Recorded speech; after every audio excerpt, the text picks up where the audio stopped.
de nuestra jornada. Le vamos a dar espacio al último conversatorio de esta tarde. Este panel, este espacio de conversación ha sido titulado Más allá de los límites, perspectivas de país en tiempos de transición. Nuestros expertos van a hablar acerca de las oportunidades y los desafíos que estamos enfrentando en Colombia en esta etapa de transformación, abordando transiciones económicas, transiciones políticas y transiciones sociales. Esto, sin duda alguna, está configurando nuestro futuro. ¿Cuál es el comportamiento? ¿Cuáles son las perspectivas? Este es el tema de análisis del siguiente panel. Para ello, invito al señor Juan Carlos Pinzón, exministro de Defensa y ex embajador. Invito al señor Juan Daniel Oviedo, concejal de Bogotá, ex candidato a la alcaldía de la capital de la República. Y este espacio de conversación va a ser moderado por el señor Alfonso Ospina, que es director del Sistema Informativo de Caracol Radio. Para este panel estaba invitado el señor Jorge Iván González, exdirector del Departamento Nacional de Planeación. El señor González tuvo un quebranto de salud hoy en la mañana, lo que le impidió unirse a este congreso. Desde acá queremos enviarle un mensaje de solidaridad y todos los buenos deseos para que su recuperación se dé de manera pronta y exitosa. Sin más preámbulos, entonces invito a nuestros panelistas y al moderador a que suban a la tarima y a que comencemos el desarrollo de este conversatorio. Les recuerdo, más allá de los límites, perspectivas de país en tiempos de transición. Muy buenas tardes, noches casi. Muchas gracias por estar acá. Estamos listos para empezar. Bienvenido, Juan Carlos. Ha sido una jornada intensa, una jornada interesante, una jornada con muchas novedades, con muchos puntos de vista. Y para cerrarla, de nuevo les agradezco mucho su presencia. Vamos a hacer una charla que queremos, lo hemos hablado con Juan Daniel y con Juan Carlos hace un rato, lo más amena, dinámica posible, pero sobre todo, lo más ajustada al tiempo para no quitarle a nadie ni un minuto del cóctel, que no vamos a atrasar para nada de ninguna manera. Juan Carlos Pinzón tuvo una luminosa idea de que arrancáramos el cóctel acá mismo, pero me pareció un poco imprudente, así que no, vamos a ajustarnos a los tiempos. Pues bueno, vamos a estar hablando hoy del país, de cómo está, del país que queremos.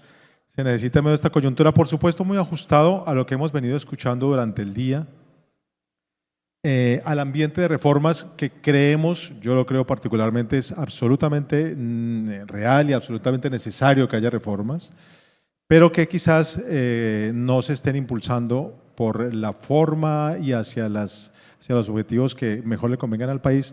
Eso es un poco lo que queremos escuchar de parte de Juan Carlos Pinzón y de Juan Daniel Oviedo.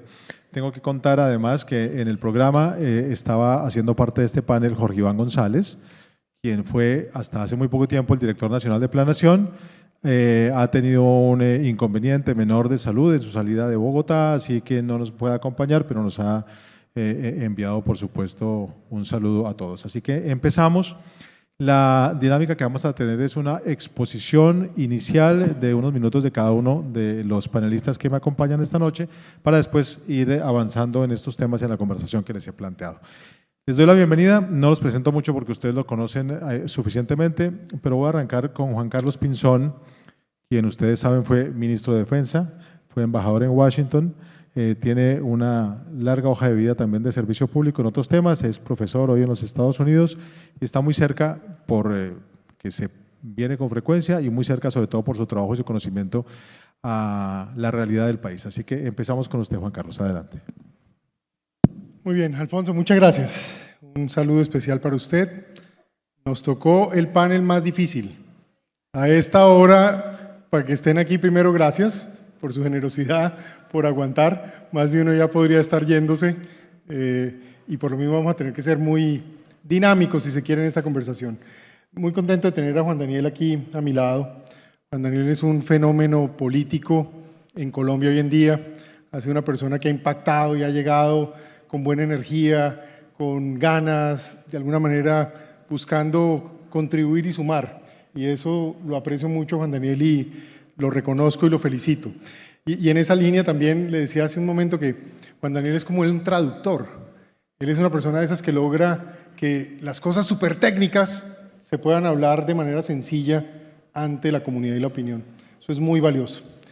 Muy bien, yo, por supuesto, como mucha gente, estoy muy preocupado. Arranquemos por dónde es. El país no va en la dirección correcta, el país va mal. Y el que no lo vea o no lo quiera reconocer, pues no está de alguna manera conectado con una realidad que se está sintiendo. Vamos en un proceso de deterioro en todos los aspectos. La economía se está deteriorando de manera estructural. Hoy deberíamos estar aquí en este congreso hablando de geoeconomía. Colombia es una potencia global en términos de reservas de muchas cosas, de petróleo, de gas, de oro, de carbón, de cobre, de cobalto y de múltiples minerales que se han ido identificando a través del tiempo y que no hemos logrado explotar. El mundo está en un momento de transición energética que es muy loable, muy interesante, pero que al mismo tiempo está conectado a la necesidad de extraer los recursos y precisamente de tomar ventaja de esos recursos para crear modelos de transformación, modelos de valor agregado y de esa manera enriquecer sociedades. Hay países que hablan mucho, por ejemplo, de transición energética, como el caso famoso de Noruega. ¿Qué es Noruega? Hasta los años 70 un país bastante pobre, el más pobre de los nórdicos para esa época. ¿Qué es después? Un país que se llenó con el petróleo del Mar del Norte y se convirtió esencialmente en un administrador de un fondo soberano que en efecto le permite haber invertido en un régimen de seguridad social de alta calidad, de educación de alta calidad y de inversiones en frentes tecnológicos transformadores. ¿Qué es Australia? Un gran país minero, y Canadá, un gran país minero, a propósito, con un enfoque muy fuerte en derechos humanos, en respeto del tema ambiental. Pero por lo mismo, han creado la posibilidad de desarrollar su infraestructura, su tecnología, su conectividad, su educación, su sistema de beneficios sociales. Aquí hoy, en este congreso, deberíamos estar hablando cómo vamos a potenciar los próximos 20 y 30 años de generación de riqueza de Colombia, porque está aquí la riqueza. Eso es de lo que deberíamos estar hablando. Y a partir de esto, de atacar la gran deuda social que tiene el país. Veo con mucha alegría al personal uniformado. Mi cariño y mi respeto siempre.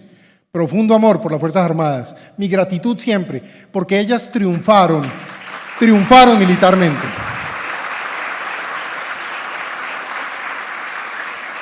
Fue un honor haberlas dirigido y haber derrotado a los grupos terroristas en Colombia y haberlos obligado a irse a La Habana o a Venezuela para que no tuvieran alternativa sino hablar de negociaciones.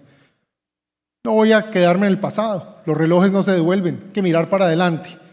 Pero mirando para adelante, sin seguridad no hay nada.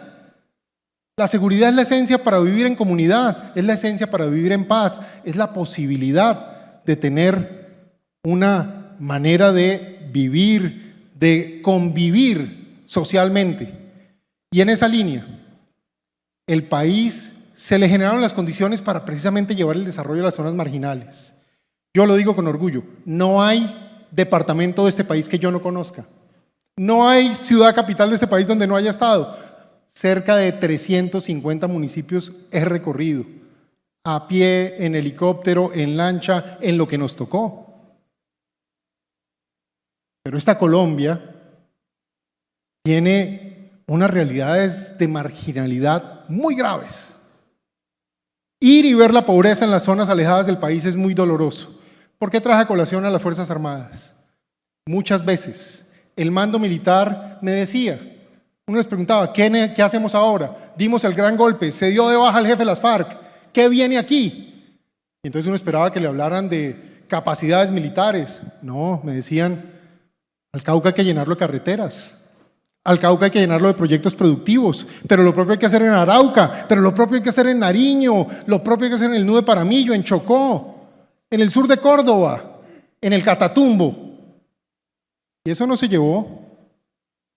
En el tiempo que me correspondió, activamos los batallones de ingenieros, llevamos desarrollo, pero ese no es el desarrollo que resuelve, es el del Estado, es el de la integración del Estado como un todo. El tema de la educación. Hoy soy profesor, tal vez de la mejor universidad del mundo para pregrados, Princeton, y es un honor estar allí. Pero ¿qué detecto yo? Que el tema del capital humano no es una conversación teórica, es una conversación de asignación de recursos, es una conversación de creación de oportunidades, de darle a la gente la posibilidad de que en efecto pueda aprender sobre las últimas tecnologías, sobre la frontera del conocimiento. Miren, el mundo está en un proceso de competitividad acelerada a partir de la digitalización. Y un país como Colombia, con todo y que lo amamos, es una de las cosas que yo no perdono, que lo estamos dejando como un país de servidumbre, no como un país de innovación, no como un país de punta, no como un país que pueda participar y competir de las grandes transformaciones globales. La infraestructura. Tenemos una infraestructura de ayer. El mismo aeropuerto El Dorado, que sigue siendo algo que la gente de mi generación ve con orgullo, que nosotros, El Dorado que yo conocí, era un aeropuerto regional. Hoy me siento orgulloso de que nuestro aeropuerto es un aeropuerto que atrae personas, turistas, viene la gente. Se quedó chiquito. Se quedó chiquito. No se ha hecho la segunda pista, no se ha hecho la tercera pista. La misma ciudad de Bogotá, aún en este debate de que si por encima o por debajo. Y entonces no hay plan maestro del metro. Llega un alcalde y dice que es este metro, el otro dice que es la siguiente línea, ahora otro dice que hay otra tercera línea. ¿Dónde está el plan maestro del metro de Bogotá con las 8 líneas que tienen que haber y que el alcalde que llegue no haga el favor de decirnos que va a hacer una línea? Le toca porque ya está planeada. Eso el país no lo tiene hoy. Por eso conecto, para terminar esta primera fase, y luego hablar de otros temas porque sé que hay mucho para conversar, pero conecto con lo que decía al principio.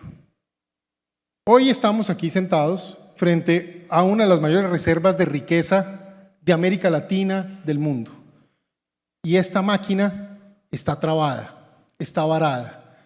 La producción de carbón en Colombia ha decrecido el 23% el último año. La producción de oro en Colombia, la legal, ha decrecido el 11%, porque la minería ilegal hoy produce el 60% de la producción de oro en Colombia. Esto es inexplicable. Esto es inexplicable.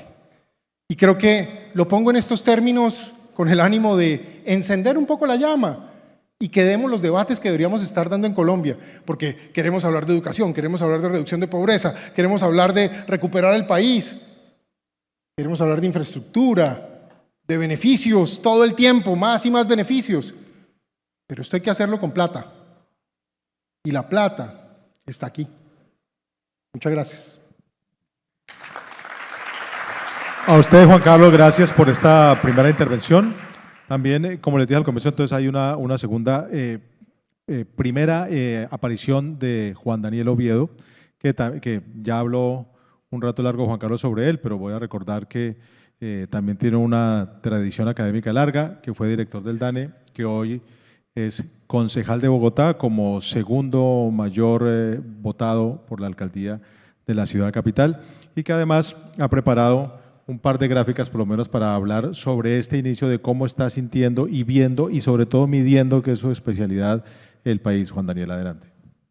Bueno, Alfonso, muchas gracias y Juan Carlos, muy contento de estar compartiendo ese panel. Pues hace falta también el profe Jorge Iván, pero vamos a tratar de complementar esta visión alrededor del tema de seguridad con algo que me parece supremamente importante en este momento del país, y es que logremos ser mucho más pragmáticos frente a lo que tenemos como país, ¿sí? Y cuando nosotros vemos esto, me causó bastante preocupación esta gráfica que ustedes están viendo en este momento en pantalla. ustedes ven que algo pasó desde 2022-3, ¿sí? Y ahí pasó un fenómeno político, pero en esa gráfica algo pasó desde el tercer trimestre de 2022. Esa gráfica lo que muestra en rojo es el peso que tiene el valor agregado de la extracción de carbón en el país dentro del PIB, y en azul del resto de actividades mineras. Lo primero es tener una perspectiva frente al pasado, ¿sí? Todos tenemos claro que Colombia no quiere retornar al pasado, pero del pasado hay lecciones aprendidas. Y es que entre 2005 y 2014, el peso del sector minero en Colombia dentro del PIB fue equivalente al peso que tiene la educación pública dentro del PIB. Es decir, ustedes producen en riqueza el equivalente a lo que tiene que gastar el gobierno para financiar toda la educación pública. ¿Sí? Entonces uno dice, no puede ser posible que le estemos haciendo la guerra a la minería, que con el tiempo, incluso en esos 20 años, ha desarrollado estándares sostenibles, ha desarrollado capacidad de impacto ampliado y de impacto social. Y miren la oportunidad que estábamos viendo hasta finales de 2022 de que el valor agregado del sector minero exclusivamente ni siquiera fuera el peso de la educación pública, sino que fuera el peso de la educación pública y la privada en el país. La oportunidad que estamos desaprovechando y el costo de oportunidad tan alto que estamos viendo de no reconocer que aquí tenemos recursos que nos pueden permitir financiar una agenda hacia adelante, ¿sí? Porque tal vez el gran problema que demuestra esto es que tenemos un gobierno que quiere o que tiene unos propósitos, pero esos propósitos no han sido parte de un trabajo en equipo como sociedad, sino que nosotros los llamamos cometas, ¿sí? Y el gobierno está echando cometa con la paz, con la justicia ambiental, con la transición energética, con el agro, pero de pronto no todos hemos tenido la oportunidad de volar cometa, pero volar cometa, lo primero que le dicen a uno, usted no se hace de frente al viento, sino de espaldas al viento, ¿sí? Es decir, usted vuela cometa de espaldas al viento para que la pueda ver y que otras personas la miren.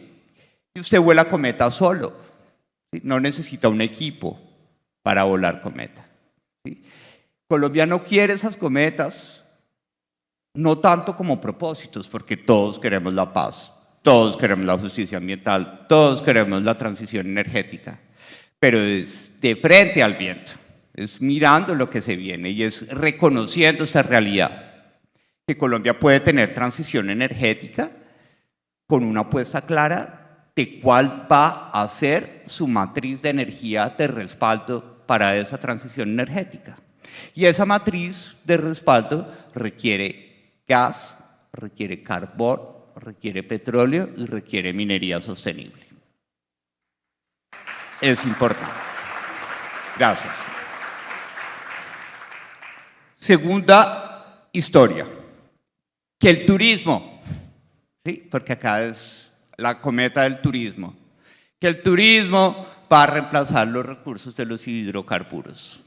Miren, el mejor momento que ha tenido el turismo desde el punto de vista de la política pública interna, desde el punto de vista del contexto internacional, el boom de demanda que estaba viendo el mundo, fue 2019.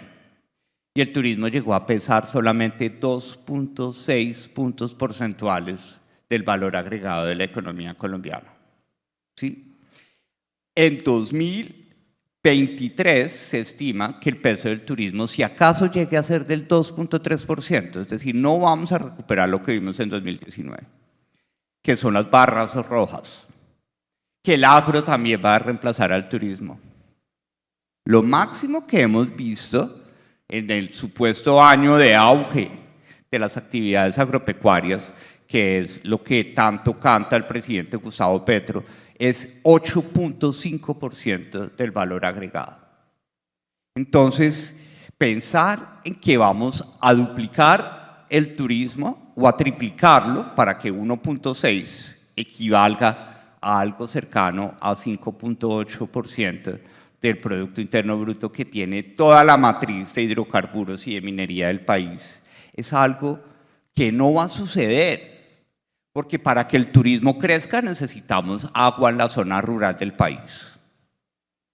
Y en Colombia, 1 de cada 3 hogares de la zona rural no tiene ni cómo tener acceso al agua potable, ni cómo eliminar adecuadamente las excretas en sus hogares.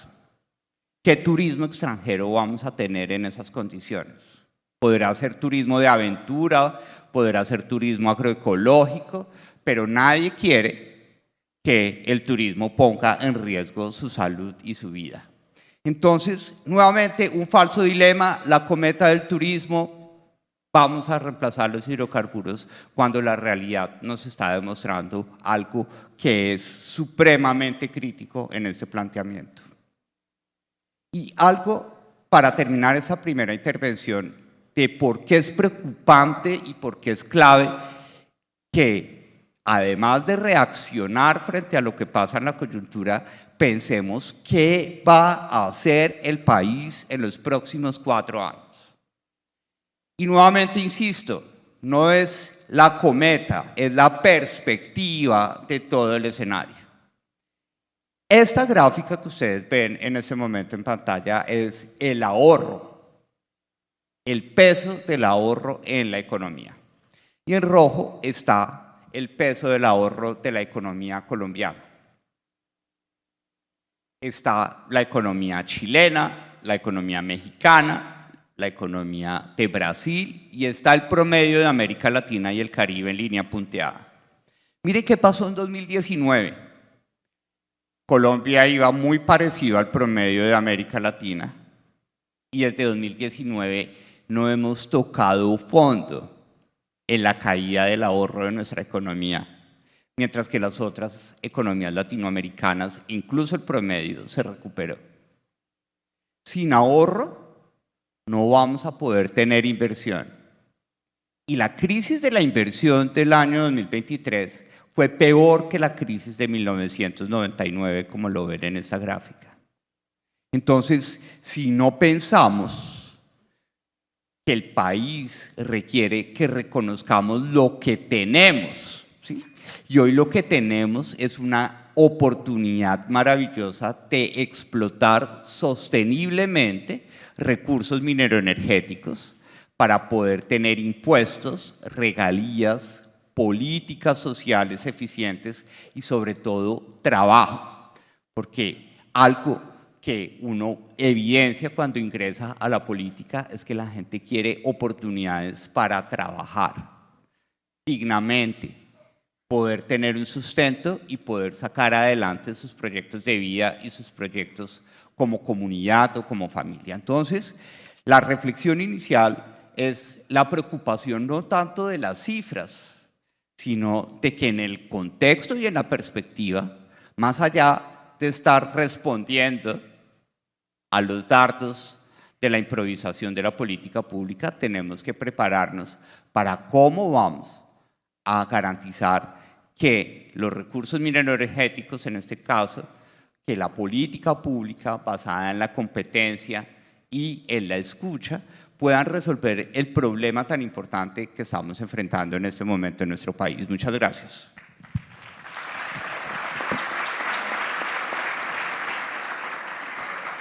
Juan Daniel, muchas gracias. Yo creo que acerté en la presentación porque en ambos casos dije que ellos dos eran profesores y nos han mostrado que son muy buenos profesores, han hecho unas excelentes exposiciones de lo que piensan y saben. Pero yo tengo que ponérselas a ustedes un poco más difícil para lo que viene, con respuestas y con ideas que ojalá sean más cortas, porque ustedes además más lejas o más cerca tienen futuro político claro Y bueno, ustedes nos han hecho, como queríamos, una radiografía de cómo ven el país, y está bien, y han ganado aplausos merecidos. Pero tenemos que pensar en qué hay que hacer. Estamos en un país que es el que tenemos en este momento, en un contexto internacional muy complicado, cerca nuestro, muchísimo más complicado aún, y tenemos que resolver problemas. Tenemos, por ejemplo, un problema fiscal muy serio, con un presupuesto desfinanciado, y un gobierno que está ante la posibilidad de hacer una segunda reforma tributaria. Justamente en semanas en que andamos pagando impuesto a la renta y estamos viendo lo que nos pesó la primera reforma tributaria. Entonces, ¿qué podemos hacer para mejorar la situación fiscal en ese marco? Porque igual hay que hacerlo. ¿Qué ideas tienen sobre eso?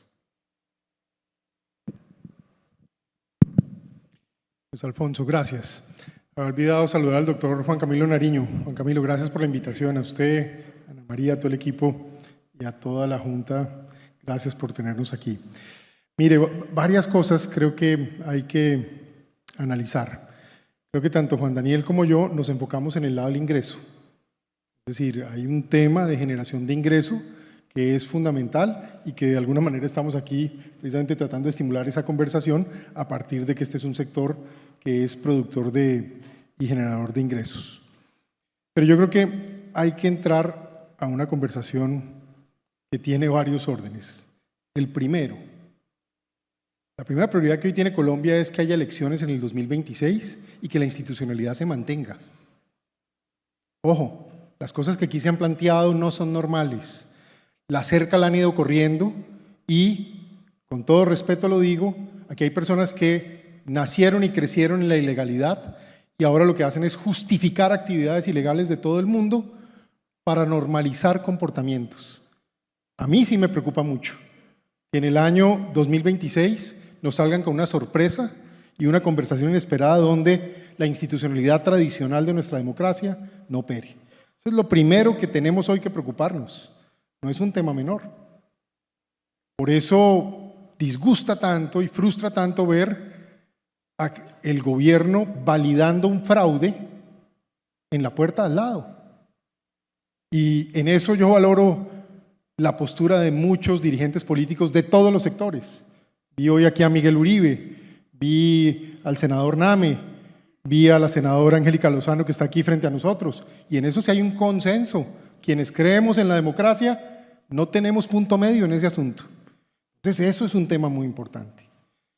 Porque si se valida eso, queda la mala costumbre. ¿Funde el mal ejemplo?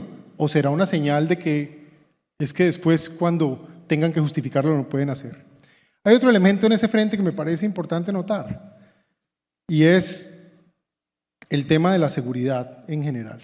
La seguridad hoy tiene varios aspectos por los cuales se ha complicado, pero yo voy a mencionar algunos.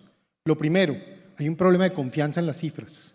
Cambiaron las metodologías en el año 2022 y resulta que hoy las cifras de homicidio, ya uno no sabe si son las cifras de homicidio y hay toda una complejidad. Usted que es experto en esto, Juan Daniel, entre a mirar. Yo en el año 2014 ordené crear una cosa que se llamó el Libro Blanco de las estadísticas en seguridad en el país. Lo cambiaron y resulta que ahora ya no son comparables.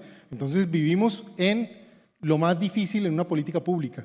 Quienes enseñamos política pública, clase número 1, datos. Sin datos no hay política. Entonces ese es el primer tema.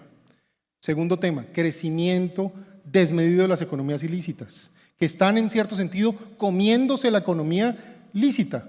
Y por el otro lado, el gobierno ofreciendo subsidios y beneficios a partir solamente de soluciones tributarias, es decir, comiéndose más pedazos del pastel. Eso es un tema muy delicado. La economía ilícita de la cocaína.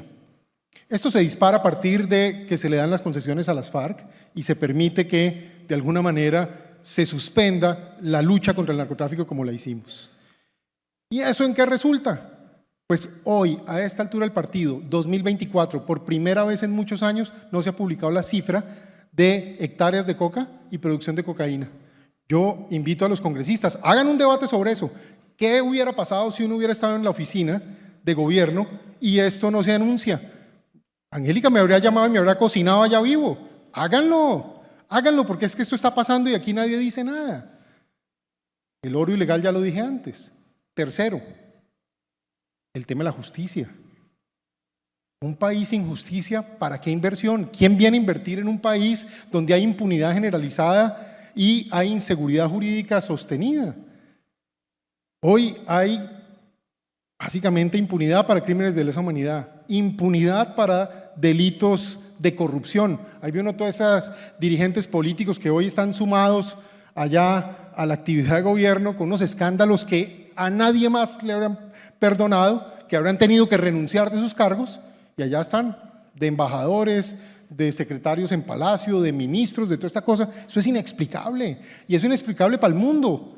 Nosotros somos el mejor país del mundo, pero la gente también nos mide.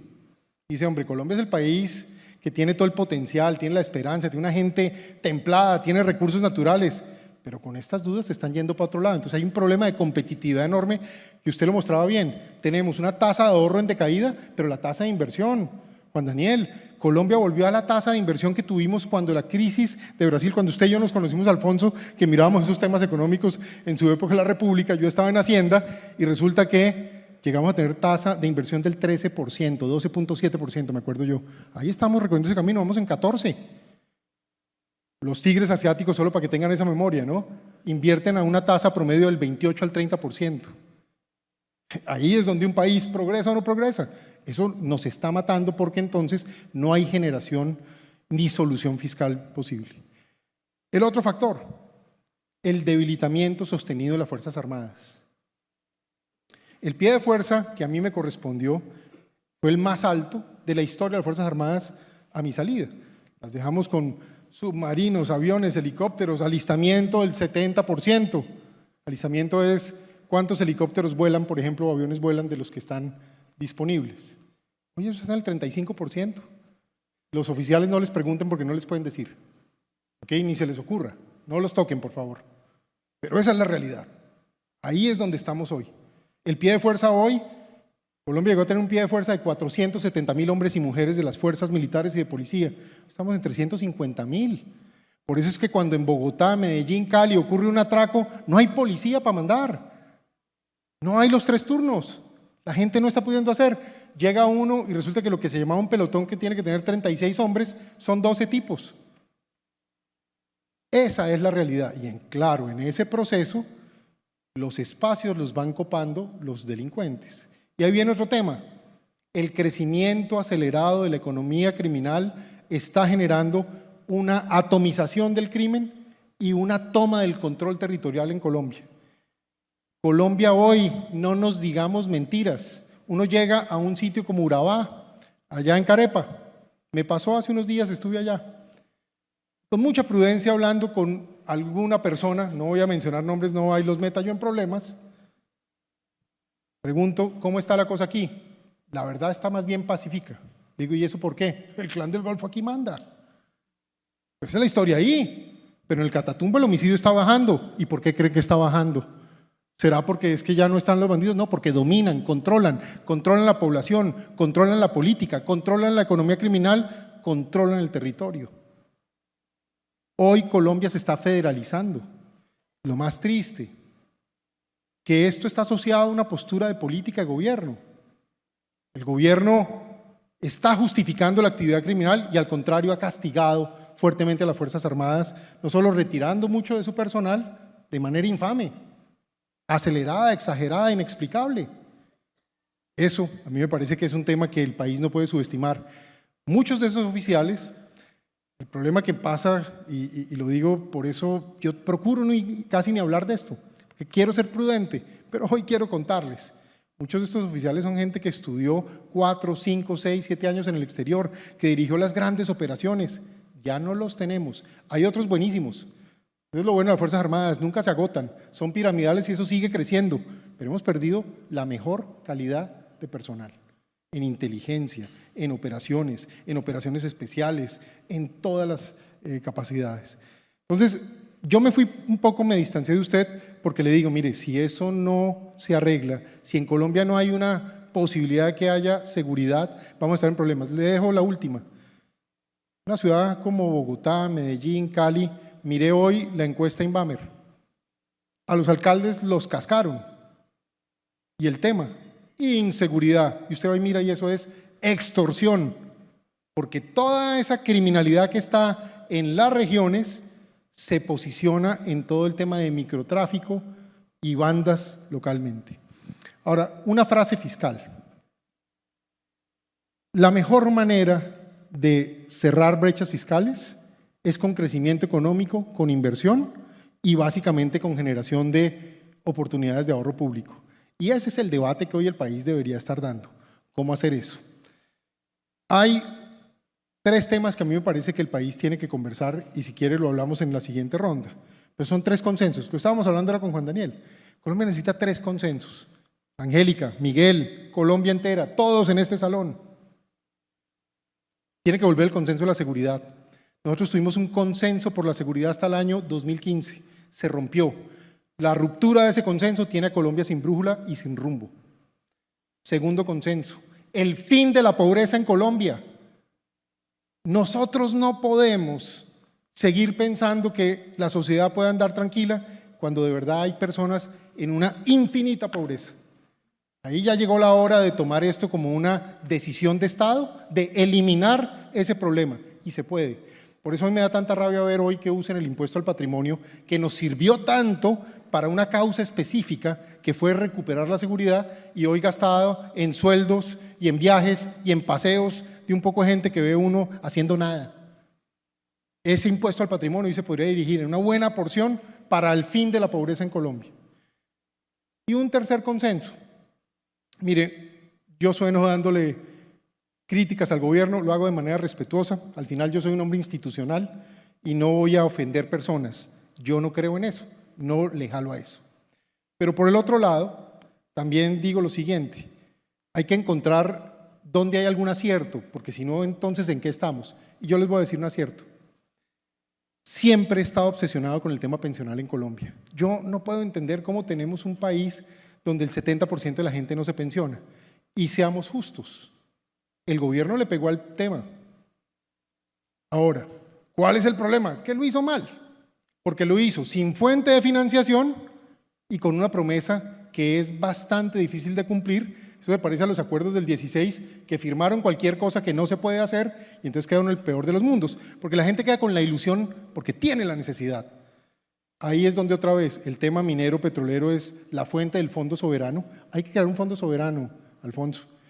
Ese es un tema que deberíamos hacer en este ejercicio de consensos. Creemos el Fondo Soberano Colombia y gastemos la plata ahí en ciencia, tecnología, en educación, en infraestructura y en el tema pensión, salud.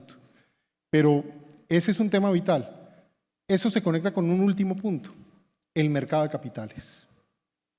Colombia dejó de tener mercado de capitales. Déjenme les recuerdo, el gobierno no tiene la plata para resolver los problemas a todo el mundo, no existe posibilidad alguna. La forma como se hace en cualquier lugar del mundo, Corea del Sur, la misma China de hoy, los Estados Unidos en cualquier región o ciudad, escoja el país, Chile, cualquiera que esté avanzando, es precisamente a través de modelos de endeudamiento estructurados, organizados y fondos de inversión que van resolviendo problemas de infraestructura, o problemas de educación, o problemas de, digamos, estructura social, etcétera. No tenemos eso. El mercado de capitales colombiano se perdió. Miren, cualquiera de ustedes tiene una inversión y el fondo de inversión le ofrece hoy invertir en CDTs. No hay bonos, no hay acciones, no hay fondos de inversión.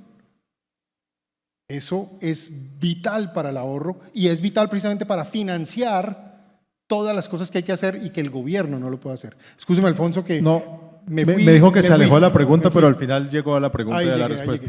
Y entonces, la misma para Juan Daniel, adelante. Gracias, Alfonso. Bueno, y en complemento a lo que decía Juan Carlos, lo primero es que no podemos dejar aprobar el presupuesto general de la nación como viene, ¿sí? Es decir, que nos digan de frente en la cara que el martes van a presentar una reforma tributaria que pretende recaudar 31 billones de pesos junto con las eficiencias de recaudo, que digan que sí, que el gasto solo va a subir 24 billones de pesos, pero que eso no se va a poder cumplir, y que nos anticipen desde ya que de aquí a un año van a reducir el presupuesto en 33 billones de pesos. Esas perdón la palabra, la grosería más grande que nosotros podríamos recibir de un gobierno, ¿sí? Y por eso tengo fe que el Congreso de la República, y hemos escuchado, la senadora Angélica ha sido vehemente sobre este tema, eso hay que devolverlo, porque el día de aquí al 15 de septiembre, que las comisiones económicas conjuntas aprueben el monto de ese presupuesto, la reforma tributaria va a suceder. Y ese día, en ese país que les mostramos, con un nivel de ahorro que no había visto en los últimos 20 años, vamos a tener una situación seria en nuestra economía, ¿sí? Entonces, si queremos nosotros hacer cosas, necesitamos fortalecer ese frente de acción en el Congreso de la República para que no se permita que el presupuesto general de la Nación se apruebe en estos términos. Segundo, necesitamos verdaderamente el programa de reactivación. Con todo el respeto que se merecen todos ustedes, pero no nos podemos dejar distraer por el cuento de los 50 billones de pesos del sector financiero como sustituto de las inversiones forzosas. Son crédito competitivo que va a prestar el sector financiero, pero Colombia necesita verdaderamente un plan de reactivación. Excelente, la cometa del sector agropecuario, excelente, todos quisiéramos que nos fuera bien en el sector agropecuario, pero que eso se vea solo en los datos y no en la realidad gremial, porque ustedes pueden hablar con sus compañeros de los gremios agropecuarios, y todo el mundo dice, nadie entiende cuál es el boom del sector agropecuario, que en ese caso se debe también al café, ¿sí? En donde vemos un gobierno que ha querido patearle la lonchera, ¿sí?, a los cafeteros, ¿sí?, hacer la institucionalidad paralela, buscar otras discusiones. Entonces, sí necesitamos un enfoque sectorial del fortalecimiento agropecuario, porque la agroindustria, que también el sector minero energético favorece en su desarrollo encadenado, pues es un futuro muy importante para el desarrollo del país y sobre todo para fortalecer nuestra vocación exportadora, ¿sí? Porque necesitamos entender claramente que la demanda interna del país está por el suelo. Entonces necesitamos no permitir que se apruebe el presupuesto general de la Nación, tener un plan de reactivación y verdaderamente tener la agenda de fortalecimiento del sector agropecuario del país. Creo yo que esos son los puntos urgentes que necesitamos en el país. No, nos ha sonado ya la alarma de tiempo, les voy a pedir un par de minutos más, ya estamos terminando, pero es que me parece esencial escuchar primero la radiografía que nos presentaron Juan Daniel y Juan Carlos, ahora su análisis del momento fiscal coyuntural que ambos abordaron para el Congreso y lo que propone el gobierno. Les quiero plantear, porque no podríamos hacerlo de otra manera, ante el sector privado, que ustedes han tocado como una generalidad, pero algo de manera más concreta, ¿cuál es el papel que ustedes creen el sector privado? En este caso, el sector minero energético, el sector minero con el que estamos hoy acá, por la generosa invitación que nos hicieron, ¿cuál es el papel que tiene que jugar en este momento en la coyuntura que vive el país? Arranquemos ahora con usted, Juan Daniel, para cambiar el orden. Bueno, yo creo que el sector privado ha sido la prueba en los últimos 2 años de que la institucionalidad es algo que queremos que se respete en Colombia, ¿sí? Y necesitamos un sector privado capaz de entender que no podemos permitir que el discurso de estatización de la economía colombiana siga avanzando en el país. Y para eso necesitamos seguir insistiendo en que ese gobierno poco sordo escuche verdaderamente la realidad del sector productivo del país. Que esa realidad productiva del país pueda, como lo mencionaba Juan Carlos, pueda mostrarse de forma pedagógica a la gente en Colombia, para que la gente entienda que, contrario a lo que se quiere vender en este momento, que el sector privado es el malo, el que roba, el que solo busca el beneficio particular, tenemos en Colombia una institucionalidad del sector privado que es consciente de su rol a la hora de poder soportar programas y políticas públicas eficientes en nuestro país. Ya ha pasado, pero no queremos volver a ese pasado. Necesitamos tener una agenda renovada de interacción con el sector privado y eso sí y solo sí va a suceder si efectivamente vemos un plan de reactivación claro en la economía a lo largo de los próximos 2 años. Y al mismo tiempo necesitamos un sector privado que nos ayude a hacer chequeo, porque les digo una cosa para concluir, se vienen 2 años en las que simplemente por base estadística algunas cifras van a mejorar. El crecimiento del otro año va a ser del 2.7% y vamos a ver a un gobierno diciendo, ¿quiere? Yo sí hago crecer la economía, ¿sí? Mi política agroindustrial, que todavía no existe, está haciendo crecer la economía. Y como lo decía Juan Carlos, la gente come cuento, pero necesitamos ser claros y demostrar que si Colombia crece en 2025 es por un efecto de resiliencia del sector privado y al mismo tiempo por un efecto que no podíamos tocar más fondo o un fondo más profundo del que ya hemos tocado, como ustedes lo pudieron ver en las cifras. Muchas gracias. A usted, Juan Daniel, muchas gracias. Juan Carlos.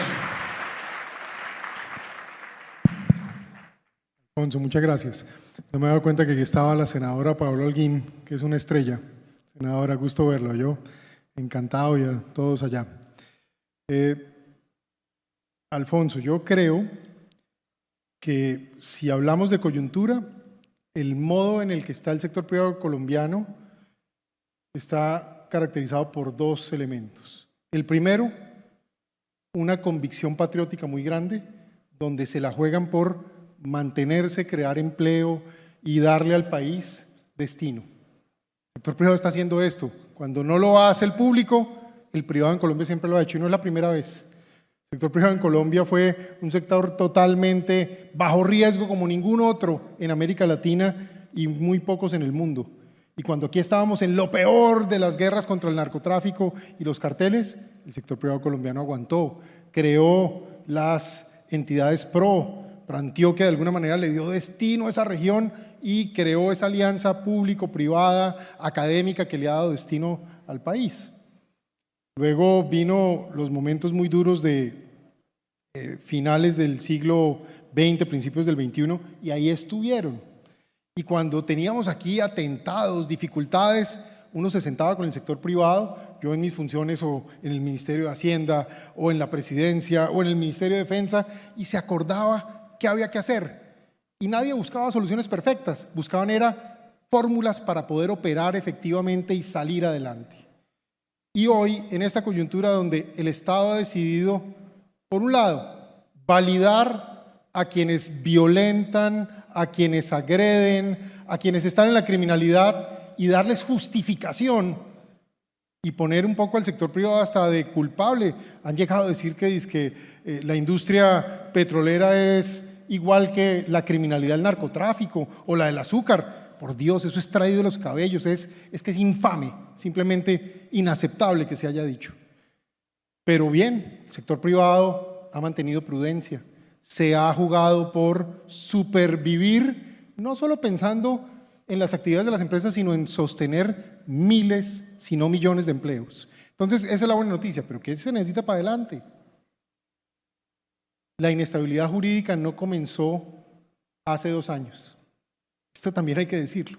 Nosotros llevamos en un proceso de deterioro en la estabilidad jurídica de muchos años. En el tema de licencias ambientales, por ejemplo, esto es una tragedia ya hace muchos años. En el tema de consultas previas, es una enorme dificultad. Difícilmente hoy se puede hacer un proyecto nuevo. El gobierno que llega en el 26, si llegamos a tener un gobierno nuevo en el 26, en el marco de nuestra democracia e institucionalidad, no solo tiene que ser un gobierno de mucha experiencia, de mucho conocimiento, de mucha autoridad, sino al mismo tiempo de mucha decisión para poder revertir lo que ha pasado con el sector privado, por un lado hay que pensar en un régimen tributario que realmente sea competitivo, que realmente permita que los recursos que hoy están pensando colocar en el Perú o que están pensando colocar en algunos países de Asia puedan llegar acá. Pero hay que pensar con lógica competitiva. ¿Qué tenemos para ofrecer? ¿Cuál es el paquete que tenemos para ofrecer en capital humano, en materia tributaria, en materia de seguridad jurídica y en materia de seguridad y estabilidad social? Claro, al sector privado también hay que pedirle, sigan creando empleo, pero tengan siempre el corazón bien puesto en sus manos. Este país tiene mucha necesidad. Estas empresas en general tienen unas agendas sociales muy intensas, pero llegan a ser insuficientes frente a las necesidades que sectores de la sociedad tienen. Por eso hablaba yo del consenso del fin de la pobreza. Así que el sector privado tiene un papel protagónico en Colombia, está jugando un papel vital, nos está sosteniendo, está ayudando a mantener la institucionalidad. Tal vez mi petición es, únanse un poco más, porque a veces uno ve que las distancias en el consejo gremial, que las distancias entre sectores, eso no le sirve a nadie. Hoy tengamos una sola agenda, Colombia, Colombia, Colombia. Muchas gracias. A usted, Juan Carlos, muchas gracias. Gracias a todos. De nuevo, excusas porque nos alargamos 8 minutos más de lo pactado y sobre todo a esta hora en que ustedes han tenido una jornada tan intensa de trabajo. Es muy grato contar con su presencia todavía. No nos alargamos porque yo por lo menos me divertí mucho escuchando a Juan Carlos y a Juan Daniel. Aprendí muchísimo. Espero que para todos haya sido una charla provechosa, un día muy provechoso y que mañana lo disfruten también mucho. Juan Camilo, muchas gracias. Gracias a toda la agencia por invitarnos. Y continuamos mañana. Que estén muy bien.